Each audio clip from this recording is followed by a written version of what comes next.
The day was too bright for a funeral, the kind of clear morning where sunlight pours down without asking permission, exposing every crack in your heart. I remember standing beside a freshly covered grave, my hands numb, my chest hollow, thinking that the world had made a terrible mistake by continuing as if nothing had happened. At my wife's funeral, while the birds kept singing and the sky stayed blue, her sister leaned close and left me with a truth that would quietly unravel my grief and rebuild my life. My wife hadn't wanted me to be alone. Before this story carries you any further into loss, love, and the unexpected mercy of second chances, take a moment. If you believe in kindness, in healing, and in the quiet power of starting again, please like this video, share it with someone who might need it, leave a comment, and subscribe to the channel Kindness Journal. Small gestures can ripple farther than we imagine. My name is Aaron Cole, and until that morning, my life had been neatly defined by one person. My wife, Maribel, was the axis around which everything turned. She had a laugh that startled strangers into smiling and a way of making ordinary afternoons feel like something worth remembering.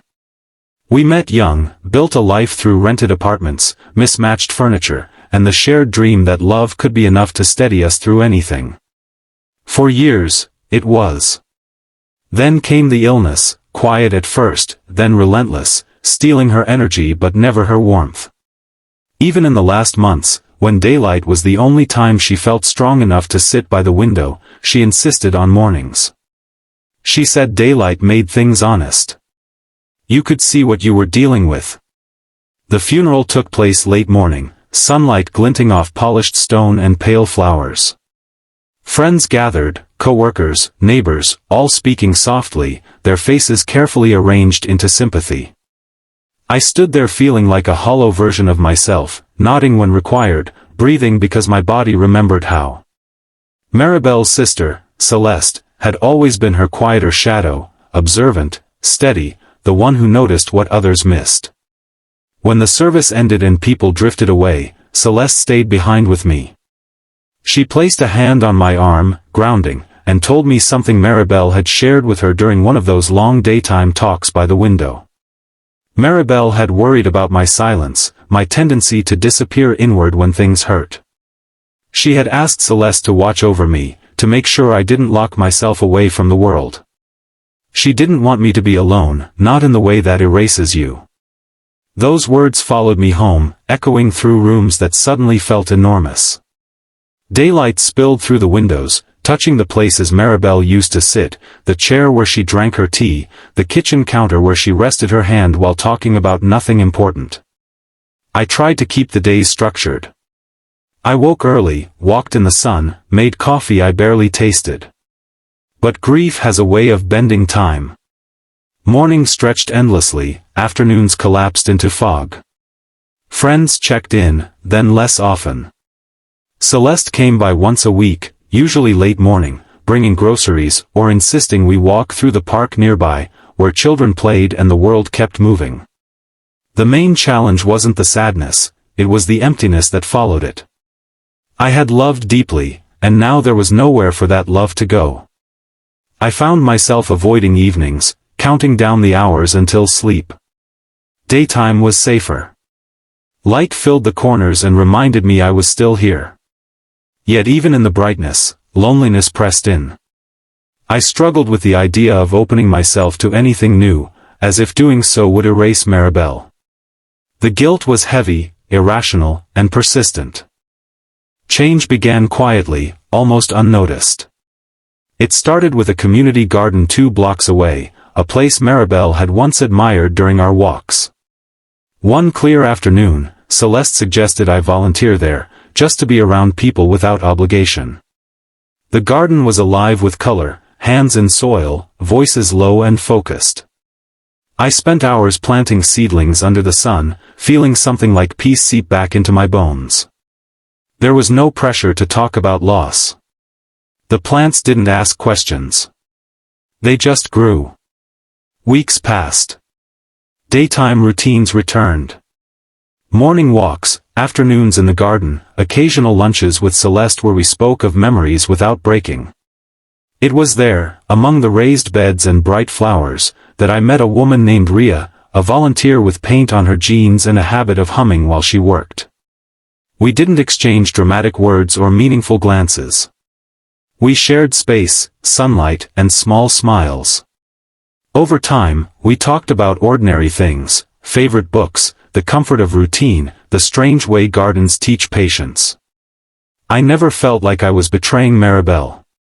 Instead, it felt like honoring her wish that I stay connected to life. Suspense crept in through my own resistance. Each time Ria suggested coffee after volunteering, I hesitated. I worried about what it meant, about how it would look, about whether I was ready. Celeste noticed my restlessness and reminded me gently of what Maribel had hoped for me. Not replacement, but companionship. Not forgetting, but continuing. One bright afternoon, after the garden work was done and the sun hung warm overhead, I agreed to coffee. It was simple, unremarkable, and quietly profound. I laughed for the first time in months without feeling guilty. Life didn't transform overnight. Grief doesn't vanish because something good appears. There were days I returned home and cried in the daylight, sitting on the floor where shadows shifted slowly across the room. But there were also days filled with purpose again. I began fixing things around the house, opening windows, letting light in. I spoke of Maribel freely, and Ria listened without trying to fill the space with solutions. That was the gift. Being seen without being rushed. The story reached its turning point on the anniversary of Maribel's passing. I visited the cemetery in the late morning, sunlight warming the stone, birds tracing patterns in the sky. Celeste stood with me, and we spoke about how Maribel loved days like this, clear and honest. I told her about the garden, about Ria, about the fear and hope tangled together. Celeste smiled, not with sadness, but relief. It felt like permission, though I realized it wasn't hers to give.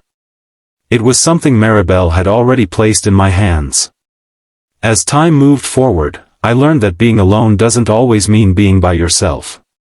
Sometimes it means shutting the door on possibility. Maribel had known that about me. She had loved me enough to ask someone else to keep that door open when she no longer could. The challenge I faced was learning to accept that love could take different shapes and still be true. The change came from choosing daylight, again and again, choosing connection over isolation. If this story has stirred something in you, if it's reminded you of loss, hope, or the quiet courage it takes to keep going, please pause near the end of this video to like, share, and subscribe. Your engagement helps stories like this reach hearts that may be standing in their own bright, painful mornings. And before we reach the final moments, here's a special request: comment below with a single word that represents hope to you. Those words matter more than you think. Today, my life is gentler. I still visit Maribel's grave, always during the day, bringing flowers from the garden she inspired. I still feel her absence, but I no longer feel erased by it. I understand now that love doesn't end, it changes form, finds new ways to keep us human. Standing in the sunlight, with dirt on my hands and a future I no longer fear, I finally understand what her sister meant. My wife didn't want me to be alone, and because of that wish, I learned how to live again.